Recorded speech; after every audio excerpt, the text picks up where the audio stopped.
نور ہے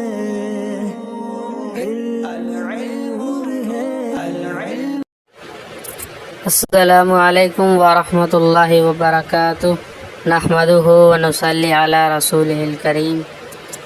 تو آج ہم فصل نمبر 13 پڑھیں گے، منصوبات۔ اس سے پہلے ہم نے مرفوعات پڑھے تھے۔ مرفوعات ٹوٹل 8 ہیں، کل 8 قسمیں ہیں مرفوعات کی، اور اب ہم منصوبات پڑھیں گے۔ منصوبات 12 ہیں۔ مرفوع کہتے ہیں جو سبجیکٹ بنتی ہیں سینٹنس کے اندر، وہ چیزیں جو سینٹنس میں، جملے میں سبجیکٹ بنتی ہیں، جن کے بارے میں بات ہوتی ہے۔ اور منصوبات وہ ہوتی ہیں جو آبجیکٹ بنتی ہیں، جن کے بارے میں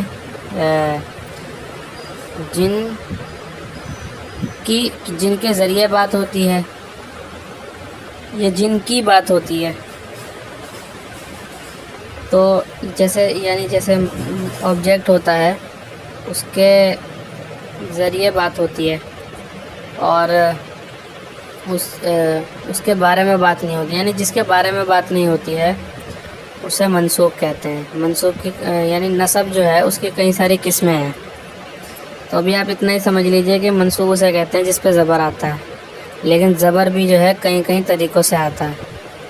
ایسا نہیں لفظوں میں موجود ہے زبر تو وہی مانا جائے گا، بلکہ کچھ اور بھی ہوتا ہے۔ کبھی کبھی زبر جو ہے زیر کی شکل میں بھی آتا ہے، یا کی شکل میں بھی آتا ہے، الف کی شکل میں بھی آتا ہے، اسے منصوب کہتے ہیں۔ اگر الف ہوگا کہیں کبھی کبھار اسے منصوب کہتے ہیں، یا ہوتی ہے جب منصوب کہتے ہیں، زیر ہوتا ہے جب منصوب کہتے ہیں۔ ایسے ہی مرفوع کے اندر بھی جب الف ہوتا ہے تو کہتے ہیں یہ مرفوع ہے، جب پیش ہوتا ہے تو کہتے ہیں یہ مرفوع ہے، کبھی کبھار واو ہوتا ہے تو کہتے ہیں یہ مرفوع ہے۔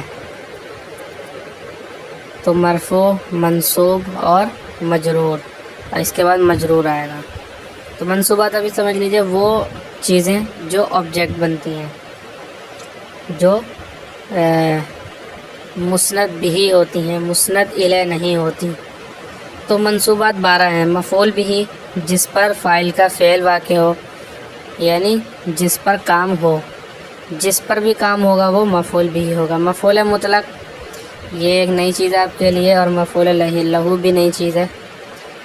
باقی اس میں یہ 3-4 چیزیں آپ کو مرفوعات میں معلوم ہو گئی ہیں، باقی سب اس میں مفعول بہ کے علاوہ 1 2 3 4 5 چیزیں آپ کے لیے، بلکہ 6 چیزیں آپ کے لیے نئی ہیں اس میں۔ تو مفعول مطلق جو ہے اس کی تعریف بھی ابھی آ رہی ہے۔ مفعول لہو، جس کے لیے کام کیا گیا ہو۔ مفعول معہ، جس کے ساتھ کام کیا گیا ہو۔ مفعول فی، جس جگہ میں یا وقت میں کام کیا گیا ہو۔ حال، جس کیفیت میں کام کیا گیا ہو، کام کرنے کی کیفیت کیا تھی، فاعل کی یا مفعول کی۔ تمیز، کہ اس میں کام کرنے میں یا کام نہ کرنے میں بھی جو ہے اس میں فرق کیا جا سکے، کام کس وجہ سے کیا گیا ہے۔ تو تمیز ابھی آگے آ رہی ہے۔ انا اور اس کے اخوات کا اسم، انا کے بعد والے، یعنی انا کے فوراً بعد جو لفظ آتا ہے اسے اس کا اسم کہتے ہیں۔ وہ اصل میں مبتدا ہوتا ہے، اس پہ زبر آتا ہے، تو اس کے اور اس کے اخوات کے اسم وہ منصوبات میں سے ہیں۔ ما اور لا، ما و لا کی خبر، ما اور لا کی خبر منصوب ہوتی ہے، اوپر آپ نے پڑھ لیا ہے۔ لا برائے نفی جنس کا اسم، لا کا اسم جو ہے جیسے لا رجلا، تو اسم بھی منصوب ہوتا ہے، کانا کی خبر بھی منصوب ہوتی ہے۔ مستثنی بھی آپ کے لیے نیا ہے یہ، یعنی کسی کو ایکسیپشن جو جسے کہتے ہیں نا، ایکسیپشن، کسی میں سے کسی کو الگ کر لینا، یعنی کوئی کسی چیز کے اندر داخل ہو اور اس سے الگ کر دینا، اسے کہتے ہیں مستثنی ہو جانا، الگ ہو جانا۔ مفعول بہ کی تعریف کر رہا ہے۔ مفعول بہ وہ اسم ہے جس پر فاعل کا فعل واقع ہو، یعنی فاعل نے کام کیا، کرنے والے نے کوئی کام کیا، اور جس چیز پر کیا، یعنی جس پر وہ فعل کیا۔ جیسے مثال کے طور پہ میں نے کھیلا، تو میں نے کھیلا کس سے؟ کھلونے سے، تو کھلونا مفعول بہ ہو گیا۔ یا میں چڑھا، کس پر چڑھا؟ چڑھنے کا کام کس پہ کیا؟ گاڑی پر، تو اس وقت جو ہے یہ گاڑی جو ہے یہ مفعول بہ ہو جائے گی، اس پر کام ہو رہا ہے۔ یا پھر میں نے مارا، کس کو مارا؟ زید کو، تو اب زید جو ہے اس پہ کام ہو رہا ہے، کون سا کام؟ مارنے کا، تو اب یہ مفعول بہ ہے۔ وہی کہہ رہے ہیں مفعول بھی وہ اسم ہے جس پر فاعل کا فعل واقع ہو، جیسے اکل زید طعاما، زید نے کھایا، اکل زید زید نے کھایا۔ پوچھیں اب سوال ہوگا اس میں کیا کھایا، تو کھانا کھایا، تو کھانے پر کھانے کا فعل ادا ہو رہا ہے، کھانے پر کھائے جانے کا فعل ادا ہو رہا ہے۔ شریب خالد ماء، خالد نے پانی پیا، تو پینے کا کام کس پہ ہو رہا ہے، پانی پر ہو رہا ہے۔ ترکیب اکل فعل زید فاعل طعاما مفعول بھی، فعل اپنے فاعل اور مفعول بھی سے مل کر جملہ فعلیہ خبریہ ہوا۔ فائدہ بعض جگہ مفعول بھی کا فعل کسی قرینے یعنی کسی ایسی چیز جو وجہ ہوتی ہے یا اس میں ظاہر ہو رہی ہوتی ہے، اس سے جو ہے اس کی وجہ سے فعل کو حذف کر دیتے ہیں، مفعول بھی کے فعل کو حذف کر دیتے ہیں۔ جیسے میزبان اپنے مہمان کی آمد پر، مہمان کے آنے پر میزبان کہے، اسے خوش کرنے اور اطمینان دلانے کے لیے اہلاً و سہلاً، یہ عرب اکثر استعمال کرتے ہیں، آپ اس جملے کو استعمال کر سکتے ہیں اہلاً و سہلاً۔ اب یہ بتا رہے ہیں اہلاً و سہلاً کا کیا مطلب ہے، یعنی اتیتا اہلاً و وتیتا سہلاً، اتیتا آپ آئے، اتیاتی آنا، آپ آئے، اتیتا آپ آئے، اہلاً گھر والوں میں، اہلاً گھر والوں میں، اہل کہتے ہیں گھر والوں کو، کہتے ہیں نا اہلیہ، اہلیہ کہتے ہیں اردو میں، تو اہلیہ ہوتا ہے وہ اہلیہ یعنی گھر والی، تو اہلاً کا مطلب یہ ہوتا ہے گھر والے، اپنے لوگوں میں آئے ہیں۔ وہ وتیتا سہلاً، سہل کہتے ہیں آسان کو، نرم کو، نرم، وتیتا یتاؤ، اس کا مطلب ہوتا ہے، یا وتی یتاؤ ہوتا ہے، اس کا باب تھوڑا اس میں مجھے ابھی شبہ ہے کون سا باب ہے اس کا، باقی یہ وتا یتاؤ شاید ہوگا، اس کا مطلب ہوتا ہے روندنا، روندنا، وتی کرنا، روندنا بھی معنی ہوتا ہے اور یہ جو ہے جمع کے معنی میں بھی آتا ہے، تو وتا یتاؤ کا مطلب ہوتا ہے روندنا۔ اور آپ نے نرم زمین کو روندا ہے، یعنی آپ نے جو روندا ہے، یعنی آپ نے جو پیر رکھا ہے وہ نرم زمین پر رکھا ہے، تو یہ ہے اس کی عبارت محذوف، یہ دونوں فعل محذوف ہے، اتیتا اور وتیتا، تو اس کی جگہ کیا کہہ دیا، اہلاً و سہلاً۔ آپ اپنے ہی آدمیوں میں آئے ہیں نہ کہ غیروں میں، اور آپ نرم و خوشگوار جگہ وارد ہوئے ہیں، آپ پر کوئی مشقت و تکلیف نہیں ہے۔ یہاں اتیتا اور وتیتا محذوف ہیں، تو اس کے جو ہے فعل کو محذوف کر دیتے ہیں، چھپا دیتے ہیں آسانی کے لیے، ہر زبان میں آسانی پیدا کرنے کے لیے کچھ کمیاں کرتے ہیں، جیسے ڈونٹ، ڈڈ ناٹ سے ڈنٹ کر دیا، انگلش میں ہو جاتا ہے، آئی ول سے آئیل کہہ دیتے ہیں، آئی ہیو سے آئیو کہہ دیتے ہیں، تو جو ہے اس زبان میں تھوڑے آسانی کے لیے تبدیلیاں ہو جاتی ہیں، اور اس کا بہت استعمال ہے، اس لیے جو ہے یہ اتیتا اور وتیتا کو یہاں سے حذف کر دیا ہے، تو کہہ دیتے ہیں صرف اہلاً و سہلاً۔ اب یہ کیسے پتہ چلے گا کہ یہ قرینہ کیا ہے، اس میں قرینہ یہ ہے کہ یہ اس پہ زبر آ رہا ہے، اہلاً پہ اور سہلاً پہ بھی، تو اس پہ زبر کیوں آ رہا ہے، اس لیے کہ اس کو کوئی زبر دے رہا ہے، تو زبر کون دیتا ہے، فعل دیتا ہے، تو اس لیے جو ہے اس کے پہلے فعل محذوف تھا وہ ہم نے نکالا، تو زبر اس کو دے رہا ہے فعل، اور یہ دونوں جو ہے وہ نہ ہی مصدر ہیں اور نہ ہی جو ہے یہ مشتق ہیں، یہ دونوں جو ہے جامد ہیں، جامد، تو اس وجہ سے بھی جو ہے ہم اندازہ لگا سکتے ہیں کہ یہ مفعول بھی ہے۔ خیر کوئی بات نہیں اگر آپ کو نہ سمجھ میں آئے، لیکن آپ جو ہے اسے اولاً تو یہ ہے آپ سمجھنے کی کوشش کریں، ورنہ جو ہے اسے یاد رکھیں کہ ہاں میں نے یہ بات بتائی تھی، اور محنت کریں تھوڑی سی، اور اپنی جو ہے توجہ جب میں پڑھاؤں تو میری طرف ہی رکھیں، لیٹ کے نہ پڑھیں، کیونکہ پھر آپ کو نیند آئے گی، پھر آپ سو جائیں گے اور توجہ سے نہیں سن پائیں گے۔ بیٹھ کر پڑھیں یا پھر جو ہے ویسے بیٹھ جائیں کرسی پہ یا پھر صحیح سے، تاکہ آپ کو نیند نہ آئے، کیونکہ نیند آ جاتی ہے اکثر۔ اور جیسے ڈرانے کے موقع پر کہا جائے ایاک والاسد، ایاک والاسد کا مطلب ہوتا ہے کہ آپ اور شیر، یعنی بچو شیر سے، بچو شیر سے، ایاک والاسد یعنی اتقی نفسک من الاسد، اتقی نفسک من الاسد، اپنے آپ کو شیر سے بچاؤ، تو ایاک والاسد، ایاک والفرار حدیث میں آتا ہے، یعنی بچو بھاگنے سے، کہاں سے، من اس میں جو ہے مطلب حدیث میں یہ ہے کہ جنگ، یعنی جب جنگ ہو کفار سے تو اس میدان سے بھاگنے سے بچو، اس سے فرار اختیار مت کرو اس وقت، تو ایاک والاسد یہ عرب جو ہے ایسے ہی کہتے ہیں. ایاک والاسد اصل میں کیا تھا؟ اتقی نفسک من الاسد. یہاں بھی فعل محذوف ہے اتقی. اتقی یہ فعل امر ہے یعنی تو بچ، تو بچ یا تو بچا، تو بچا نفس کا اپنے نفس کو یعنی اپنے آپ کو، اپنی ذات کو. تو بچا اپنی ذات کو اسد سے، شیر سے. تو اتقی کو ختم کر دیا. تو نفسہ جو ہے وہ اس لیے لائے تھے کہ جو ہے تو اپنی ذات کو بچا. ابھی آگے اس کی بحث آئے گی.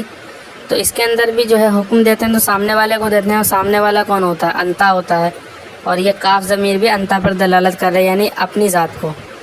تو یہ جب دو ضمیریں ایک ساتھ مل جاتی ہیں، جیسے یہ جو ہے اور یہ جو ہے، فعل کے درمیان پھر جو ہے نفس سے یا عین سے فرق کرتے ہیں. یعنی یوں نہیں کہیں گے اتقی کا، کاف نے لے کر آئیں گے فعل کے ساتھ اس وقت، جو کہ لے آتے ہیں. جیسے ضربا کا، اس نے مارا آپ کو. تو یہ کیونکہ یہ دونوں ضمیریں ایک ہی ہیں اس لیے جو ہے فعل کے ساتھ جڑ کے نہیں آتا، بلکہ نفس سے بیچ میں فرق کرتے ہیں، تھوڑی سی دوری پیدا کرتے ہیں. تو اب یہ تو ختم ہو گیا، اب نفس لانے کا کوئی فائدہ رہا نہیں، تو کاف رہ گیا. تو کاف جب متصل ہوتا ہے کسی سے جڑ کے آتا ہے، اب جب نہیں جڑے گا تو پھر منفصل لے آتے ہیں یعنی ایاک، جو جڑی ہوئی نہیں ہوتی بلکہ جدا ہوتی ہے اور مفعول بھی ہونے پہ دلالت کرتی ہے، جو کہ یہاں پہ پتہ چل رہا ہے. اور من الاسدی جو ہے یہ اب من کا بھی کوئی ہو نہیں ہوا تو اس لیے واو لے آیا، اس کو من کے جگہ واو لے آیا، واو، کیونکہ من فعل کی وجہ سے ہی آ رہا تھا تو اس لیے واو لے آئے. تو ایاک والاسد، اسی والے آپ جو ہے اسٹرکچر پہ اور بھی جملے بول سکتے ہیں. ایاک والفرار، ایاک والکسل یعنی بچو سستی سے. ایاک والکسل، ایاک والعجز، ایاک والعجزہ، ایاک والعجزہ، ایاک والبخلہ، بچو کنجوسی سے. تو ایسے اب جملے اس میں استعمال کر سکتے ہیں. یہاں اتقی فعل محذوف ہے، کسی کو پکارنے کے وقت بھی فعل کو حذف کرتے ہیں، جیسے یا غلام زیدن، یا غلام زیدن یعنی ادعو غلام زیدن. یا جو ہے یہ اس کی جگہ تھا ادعو، میں پکارتا ہوں، ادعو میں پکارتا ہوں. ادعو کا مطلب ہے میں پکارتا ہوں غلام زیدن، زید کے غلام کو. یہاں ادعو محذوف ہے، یا حرف ندا ہے اور غلام زیدن منادا ہے، یعنی جس کو پکارا جائے منادا، اور جس کو اور پکار لگانے کو ندا کہتے ہیں عربی میں، ندا. ندا تنبیہ، منادا اگر مضاف ہو تو منصوب ہے، جیسے یا غلام رجل، یا غلام زیدن، یا غلام زیدن. یعنی جب منادا جو ہے یعنی جو مضاف ہے، مضاف منادا مضاف ہو تو اس پہ زبر آتا ہے، جیسے یا عبد اللہ، یا ذا الجلال والاکرام. یا ذو الجلال والاکرام لوگ غلط کہتے ہیں، بلکہ کیا ہوتا ہے یا ذا الجلال والاکرام. آگے یا کی بحث بھی آ رہی ہے. یا ذا الجلال والاکرام، یا غلام زیدن، یا عبد اللہ، یا امیر المؤمنین. تو اس طریقے سے کہیں گے. یا رسول اللہ، یا رسول اللہ نہیں کہیں گے بلکہ یا رسول اللہ، زبر دیتے ہیں، زبر، کیونکہ رسول اللہ کیا ہے؟ مضاف مضاف الیہ ہے، اللہ کے رسول.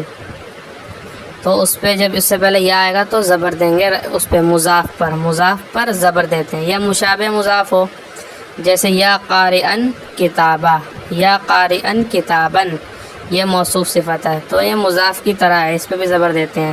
اے کتاب کے پڑھنے والے، یا قارئن کتابہ، اے پڑھنے والے کتاب کے. یا نکرہ غیر معینہ ہو، جیسے یا رجلن خذ بیدی، یعنی اندھا آدمی کہے کہ اے کوئی شخص میرے ہاتھ کو پکڑے، پکڑ میرے ہاتھ کو. یہ خود کا لفظ آیا تھا علم صرف حصہ دوم میں، جس میں میں آپ کو تعلیلات بتا رہا ہوں، اس میں آیا ہے یہ. تو خود بیدی میرے ہاتھ کو پکڑ، جس کو پکڑیں گے اس پہ با آئے گا. یا یحییٰ قرآن میں آیا ہے، وہاں شاید بغیر با کے آیا ہے. خذ الکتابہ تو با کے ساتھ بھی آ جائے گا، تو با کے ساتھ بھی لے کے آ سکتے ہیں. خود بیدی میرے ہاتھ کو پکڑ. اور منادا مفرد معرفہ علامت رفع پر مبنی ہوتا ہے. منادا ایک ہو، جمع نہ ہو، معرفہ ہو، اس پہ الف لام ہو یا کسی کا نام ہو تو رفع کی علامت یعنی پیش پر، علامت رفع پر مبنی ہوتا ہے، یعنی اس پہ کوئی بھی اس سے پہلے حرف جر آ جائے یا کوئی فعل آ جائے وہ پیش ہی رہے گا، اس پہ تبدیلی نہیں ہوگی. جیسے یا زیدو، اب اسے یا زیدن نہیں کہیں گے بلکہ یا زیدو پر مبنی ہو گیا، یہ یا زیدو، یا زیدو یہ پڑھیں گے اسے. اور اگر منادہ معرف باللام ہو، یعنی الف لام کے ساتھ معرفہ بنایا گیا ہو، معرف باللام معرفہ بنایا گیا ہو باللام الف لام کے ذریعے، تو حرف ندا اور منادہ کے درمیان ایوہا سے فصل یعنی فرق کرنا، جدائی پیدا کرنا لازمی ہے. جیسے قرآن میں آتا ہے یا ایوہا الانسان، تو الانسان جو ہے اس پہ الف لام ہے، اس لیے بیچ میں ایوہا لے کر آئے. اور اگر الف لام نہیں ہوتا تو ایوہا نہیں لے کر آتا. لیکن یہ والا جو قاعدہ ہے، یہ جب اللہ تعالیٰ کو پکارتے ہیں یا اللہ، یا اللہ، یا اللہ، یہاں پہ یہ قاعدہ ٹوٹ جاتا ہے، یہاں پر یہ قاعدہ ٹوٹ جاتا ہے. تو یہاں پہ یا ایوہ اللہ نہیں کہیں گے، ٹھیک ہے. اور یا اللتی، اس میں بھی جو ہے ایوہا نہیں آئے گا، یلتی کہہ دیں گے، یا ایوہ اللتی نہیں کہیں گے. یہ دونوں اس سے مستثنیٰ ہے. جیسے یا ایوہ الرجل، یہ مثال دے رہے ہیں الف لام کی، لیکن اللہ اور اللتی اس سے مستثنیٰ ہے. منادہ میں ترخیم یعنی کمی کرنا، ترخیم بھی جائز ہے، یعنی تخفیف کی غرض سے آخری حرف کو حذف کر دیتے ہیں. تخفیف یعنی ہلکا کرنا، ہلکا کرنے کی غرض سے آخری حرف کو حذف کر دیتے ہیں. جیسے یا مالکو سے یا مالو، کاف کو حذف کر دیا چھوٹا کرنے کے لیے، ہلکا کرنے کے لیے. یا مالکو جیسے لمبا نام ہے، اب کسی کو پکار رہے ہیں تو ہم پکارتے تو پیار سے ہی ہیں، تو ہم اپنی زبان میں بھی جو ہے چھوٹا کر دیتے ہیں. کسی کا نام جیسے اگر ہے تو چھوٹا کر دیتے ہیں اپنی زبان میں. بھی مثال ذہن میں نہیں آ رہی ہے.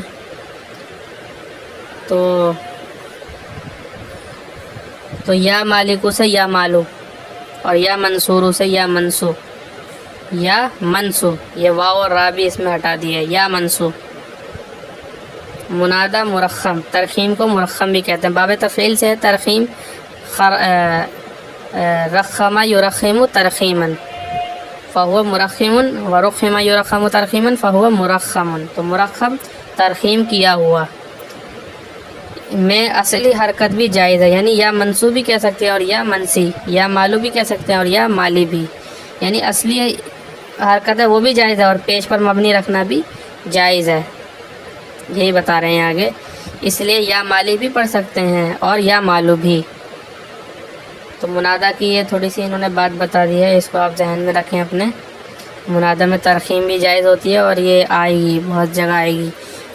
امراء القیس نے اپنے اشعار میں استعمال کیا ہے ان چیزوں کو، اور بھی شاعر بھی استعمال کرتے ہیں. تو اس وقت جو اگر آپ کو یہ قاعدہ یاد آپ کے دماغ میں نہیں ہوگا تو آپ کہیں گے یہ کیا ہو گیا یہاں پر. مفعول مطلق، مفعول مطلق وہ مصدر ہے جو فعل کے بعد واقع ہو، یعنی فعل کے بعد آئے، اور وہ مصدر اسی فعل کا ہو. جیسے ضربن سے ہے ضربتو ضربن میں، یعنی ضربن جو ہے یہ کس سے ہے مصدر، ضربتو کا مصدر ہے. باب ضربا کا مصدر ضربن آتا ہے، یعنی ضربا کا مصدر ضربن آتا ہے. تو وہی بتا رہے ہیں، یعنی ایسا مفعول مطلق وہ ہے جو فعل کے بعد واقع ہو اور فعل کے معنی میں ہو. فعل کے معنی سے مراد جیسے یہاں پہ ضربن ہے، تو اگر ضربن سے ہی ملتا جلتا کوئی اور مصدر ہو، ضربن سے ملتا جلتا، تو وہ بھی آ سکتا ہے. لیکن یہاں پہ ضربن لفظ بھی ایک جیسے ہیں اور معنی بھی ایک جیسے ہیں، تو اس لیے اسے لے آئے، لیکن دوسرا بھی آ سکتا ہے. ضربتو ضربن میں. اور قیامن ہے قمتو قیامن میں. قمتو قام یقوم قیامن، قیامن مصدر آتا ہے قام یقوم کا. تو قیامن جو ہے یہ بھی مفعول مطلق ہے جو اسی کے فعل کے بعد آیا ہو، یعنی یہ قامہ جو ہے یہ فعل ہے، اسی کا مصدر بعد میں آ گیا، تو اسے کہتے ہیں مفعول مطلق. مفعول مطلق کا فعل کسی قرینے کی وجہ سے حذف کر دیا جاتا ہے. قرینہ وہی کوئی ایسی چیز جو ظاہر ہو رہی ہو، حذف کر دیا جاتا ہے. جیسے آنے والے کو کہا جائے خیر مقدمن، خیر مقدمن، یعنی قدمتا قدومن خیر مقدمن. قدیمہ یقدم کا مطلب ہوتا ہے آنا، اور عطا یاتی کا مطلب بھی آنا ہوتا ہے. ان میں تھوڑا سا فرق ہے، لیکن یہ ایک دوسرے کے معنی میں استعمال ہو جاتے ہیں. قدمتا قدومن خیر مقدمن، آپ آئے، آنا بہترین آنا، یعنی آپ آئے بہترین آنا، یعنی آپ کا آنا بہترین آنا ہے. آپ آئے بہترین آنا یعنی آپ کا آنا مبارک ہے، بہترین ہے، آپ کے لیے اچھا آنا، آپ آئے اچھا آنا، آپ آئے اچھا آنا۔ تو یہ ضربت ضربن یہ تاکید کے لیے بھی آتا ہے، یعنی ضربت ضربن کا مطلب ہوگا میں نے بہت مارا، میں نے بہت مارا۔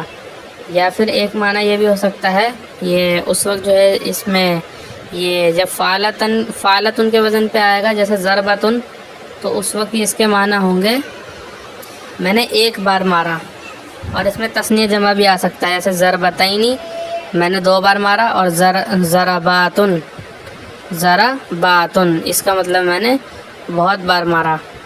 اور فعلتن کا وزن بھی آ سکتا ہے، اس کا مطلب ہوتا ہے میں نے ایک خاص قسم کا مارا، یعنی ضربتن ضربتن ضربتن گولتا ہے، اس میں بھی گولتا تھی فعلتن میں، اور فعلتن میں بھی گولتا تھی۔